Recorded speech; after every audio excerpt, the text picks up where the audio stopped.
Hi, Lynn. Welcome to the show. Thank you. I'm pleased to be here.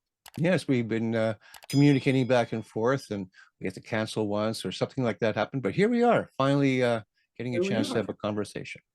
Great.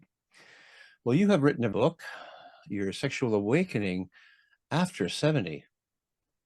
I think we're going to have an interesting conversation for sure. So, but first, before we talk about your book, why don't you tell us a little bit more about yourself? Okay. Well, um, the main interest in my life has been creating. I have to create, whether it's in screenplays, short stories, books, writing songs. I've done all that, and I just seem to have a need for it, and I enjoy it. Satisfies me. Let's see. I am an older woman, let's say, going through interesting things at my age. I had a very funny incident about a week ago. I mean, I guess the overall thing about me is that I have what's called chutzpah. And that's kind of the courage to take a chance, let yourself go, even if it's kind of a little bit crazy. I fell about a week ago and I couldn't get up. So I had to call 911 and they took me to emergency. And I was there for a while, waiting for the nurse, waiting for the doctor.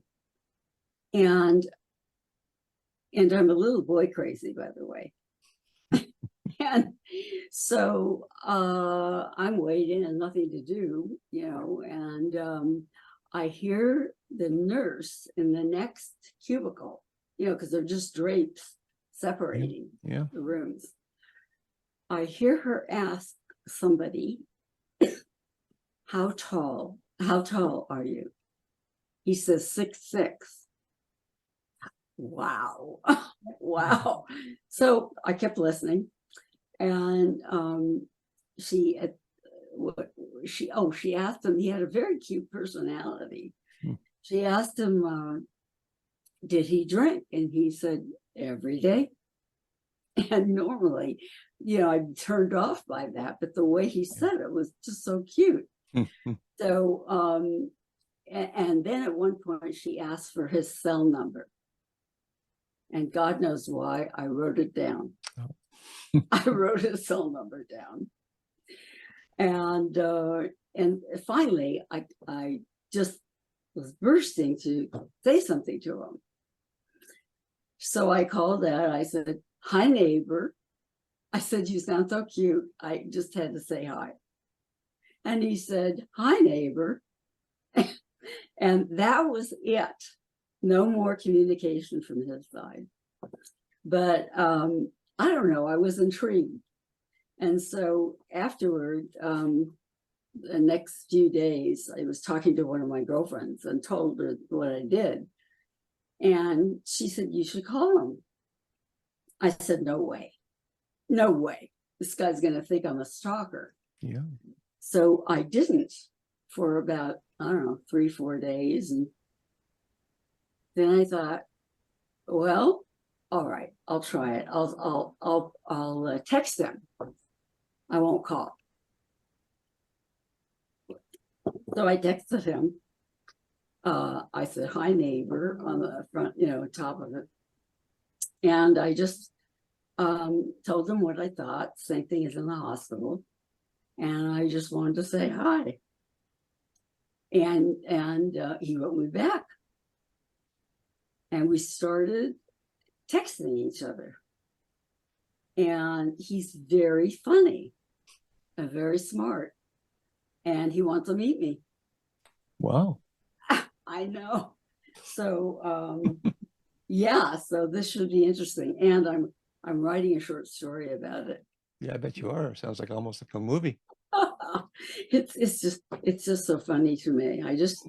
It took my mind off being in the hospital. And I just was totally engaged and I had fun Well, and still do. I, I'm sure you do. Sure you do. No, you're writing a short story about that. And you say you've written songs. Well, so have I. That's really cool. I don't meet too many songwriters. Be like, And I had them recorded, produced. even better.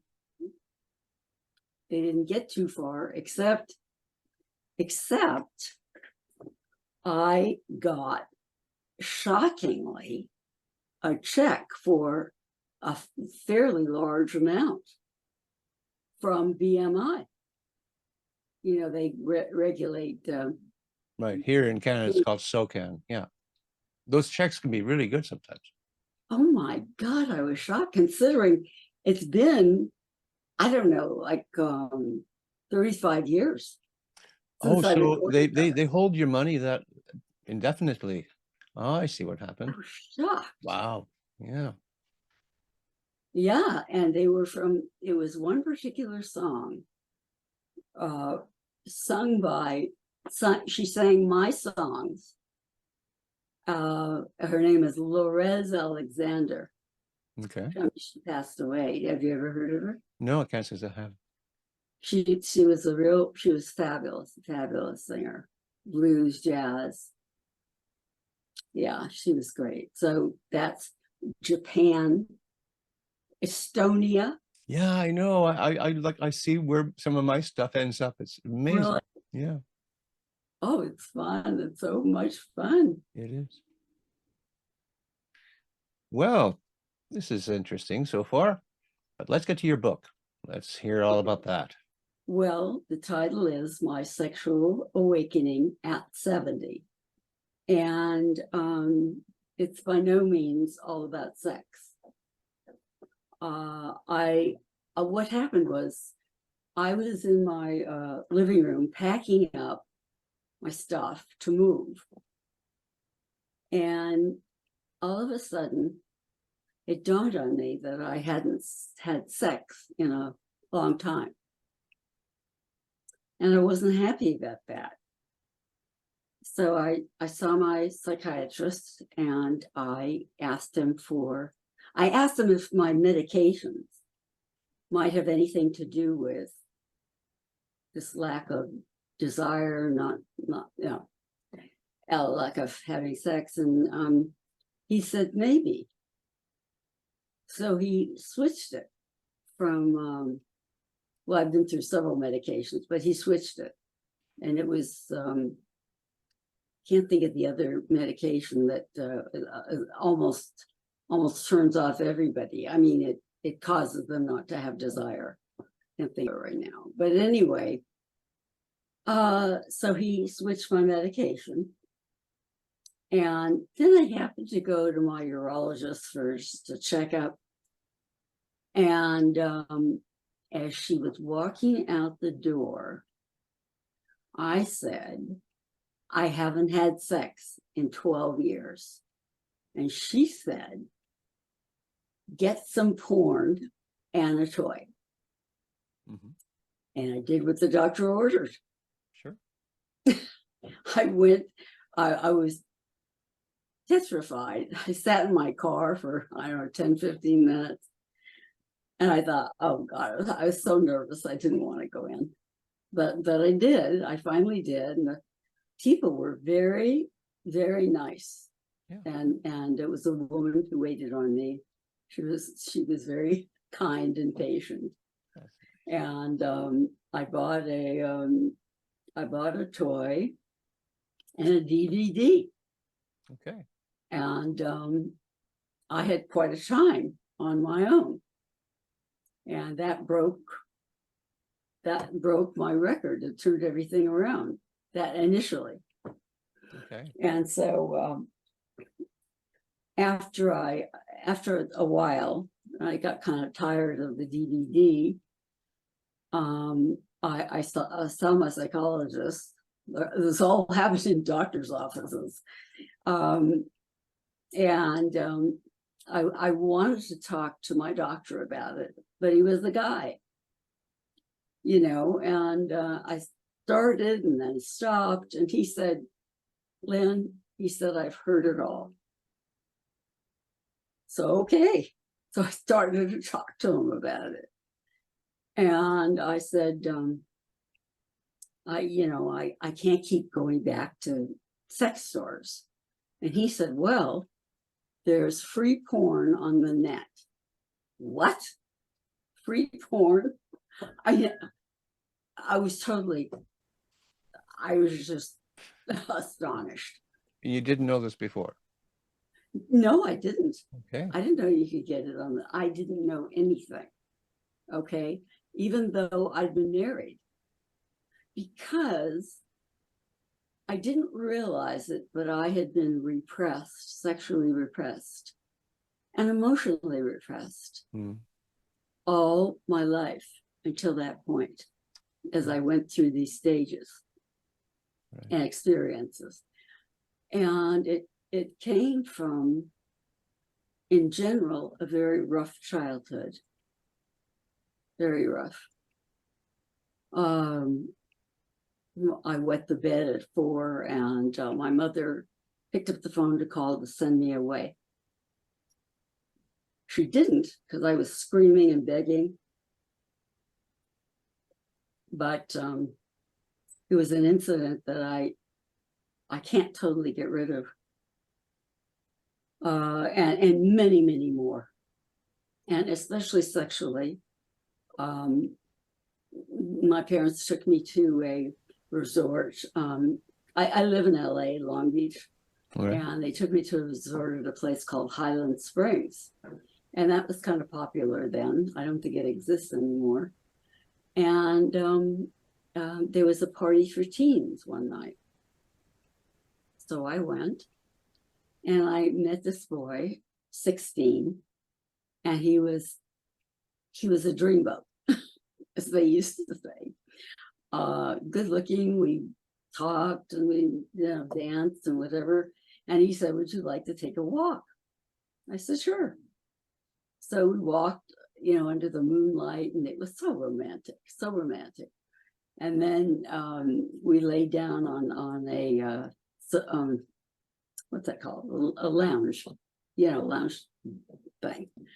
And we were kissing, and it was the first, it was bliss. It was the first kiss I had ever had, ever. And, I was 14, by the way. And so we were kissing, and all of a sudden I hear my father's voice, get up, Lynn. And he sent the boy away, and I got up, and they were saying things like my mother said, only prostitutes enjoy sex. Wow. And we went back to the cabin and we left the next day. But I said I wasn't having sex. I was just kissing, and I wouldn't have had sex.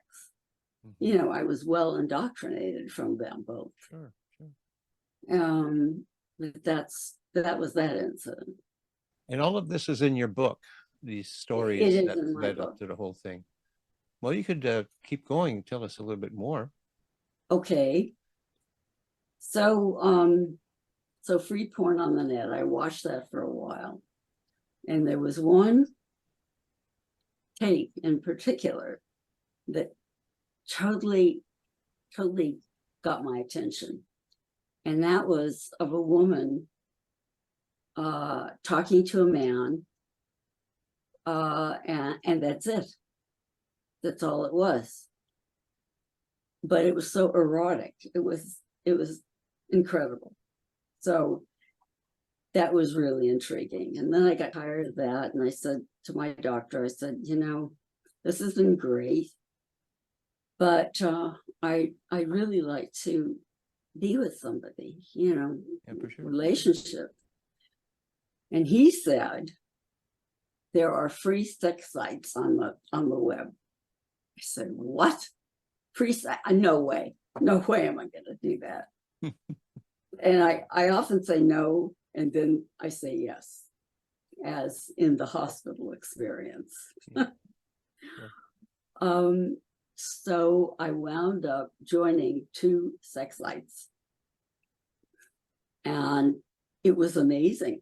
It was just, in fact, it was while I was doing that, that's when I thought of writing the book. So I did that. And but before I did it, I thought to myself, what am I going to say? I'm not experienced in this. What in the world would I say? And then I remembered the woman on the tape who talked. I went back to that tape, wrote down word for word, and used that as the way to talk to these guys. And it was so much fun. It was quite exciting. And so that's what I did. I also wrote erotic stories. They're in the book. Stories that involve you, or are they fictional stories? No, they're totally fiction. Okay. But they were fun. They were fun and arousing. Even my own stories were arousing. Wow. So a couple of these guys wanted to meet me, and I had lied about my age. Mm-hmm. So there was no way I could meet them. And I said I would never meet anybody from the site anyway. Every time I say never, wait for the next minute or two. Yeah. So one wanted to come out here from Virginia and meet me. Wow. And I had to tell him my age. And I did. And he said he didn't care. Okay. So he came out. He wasn't for me at all, but it was interesting. Each one of these things were very interesting. And sex talks on the web, or on the phone rather, Mm-hmm. that can be very exciting too. Yeah, so I've heard. Yeah. And so one of these guys wanted to talk to me on the phone, and I don't know why I did it, but I gave him my number, and we spoke a fair amount over some period of time. And then we drifted off, or I drifted off of that. But all these steps led to not only my becoming sexually free, but emotionally free. Somehow I had loosened up that rigid part of me. Yeah. Because, I had been married. I was married for 15 years. And I was still a nice Jewish girl.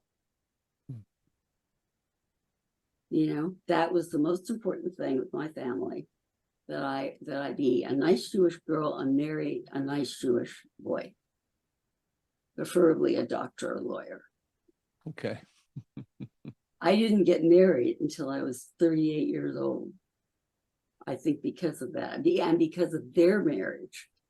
They were so unbelievably close. They went in business together. They built homes together. I've never seen anything like that, and I certainly didn't want to be like that. I didn't want a relationship like that. So I think it kind of scared me off of relationships. Mm-hmm. And I did wind up marrying a nice Jewish boy, although not a doctor or a lawyer. But I was so excited, because I was wondering if I would ever get married. Yeah. And I did, but sex it could have been better had I been, particularly me, been now like I am now, more willing to try things. Your book, would you say that it's something that would help people who Yes, may find themselves in a similar situation? I would say that. I would. I said that in the book at the beginning and at the end. The thing about it was that I had such an amazing experience, and the fact that I became emotionally free. Not everybody is. Some women are, not satisfied in their sex life and want more.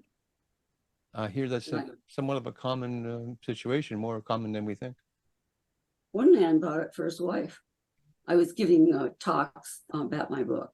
Okay, well, that's good. In fact, one of the places I spoke was for Mensa, the organization for geniuses. Right. I never in a million years thought they would be interested in having me, but they did. That's where the guy bought the book for his wife. Cool. Well, it is an unusual subject matter, and I'm glad that you wrote this book. I'm sure that you're one of very few people who have written a book about this situation and made it personal, but then still are able to help others overcome their hang-ups or, their feelings about themselves. That's really good. Right. Really good. Really good. I was very affected how I felt about myself because they were highly critical. Yep. Highly critical. Both parents. My mother was worse. And talking openly like this about this subject one should be comfortable with it. It's so normal. That's right. I mean, I've seen that that therapists have written about sexuality at an older age. But, one person, when I did my first podcast, and the host was just amazed because she said there are lots of books, but no books about someone who actually described their experience, that they had these experiences. It's got to be rare. When was it published?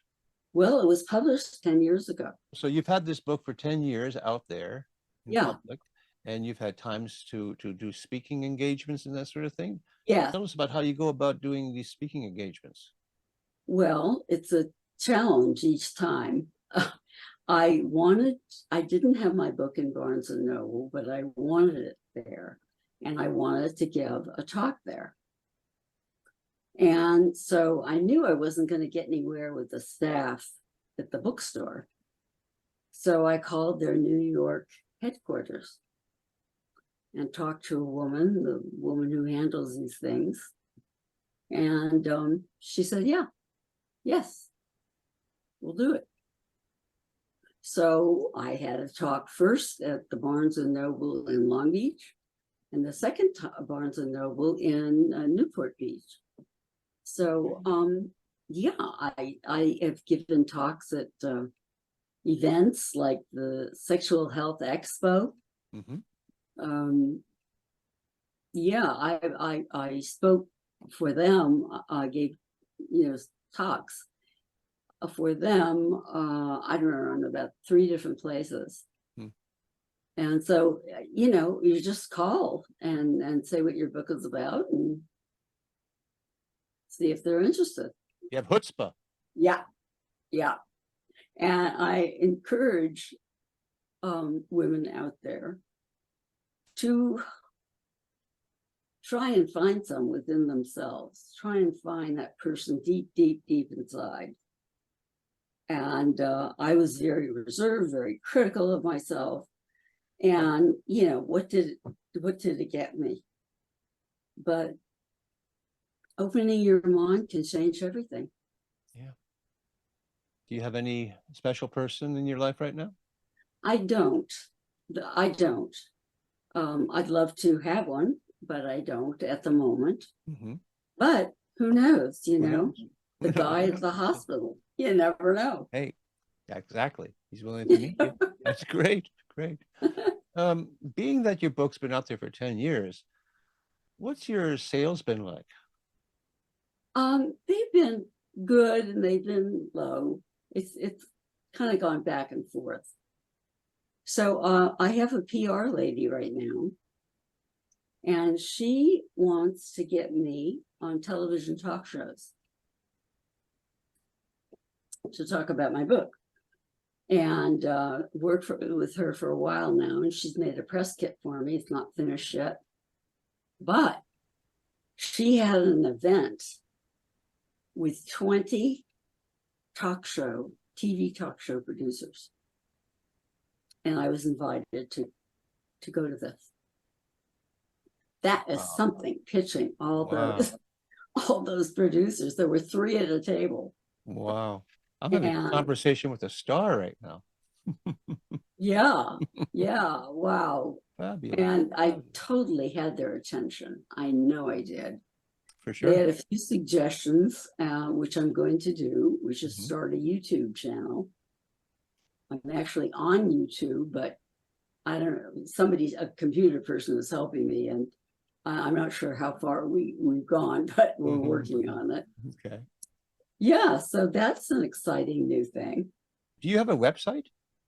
I do have a website, Lynn Brown Rosenberg, .com, lynnbrownrosenberg.com. Cool. Any final words before we wrap up? I just hope that women who see this, or even men, but primarily women of any age, can find sexual happiness and peace emotionally. It's not easy, but if you do it, like I said before, your life will change. Absolutely wonderful. Thank you. It's been such a pleasure speaking with you. Thank you so much. You too. It's been a pleasure to be with you. Okay. If you have any reason to come back on the show because you've written something else, I'd love to have you back on. Thank you. I've actually written 3 thrillers. Okay, but, we're going to book you back in okay. 2024. Okay. We'll get you back in here and talk about these thrillers. Okay, that's all fine. right. It's not published yet anyway, so. Okay, Lynn. You take Thank care you of so yourself much. now. Great.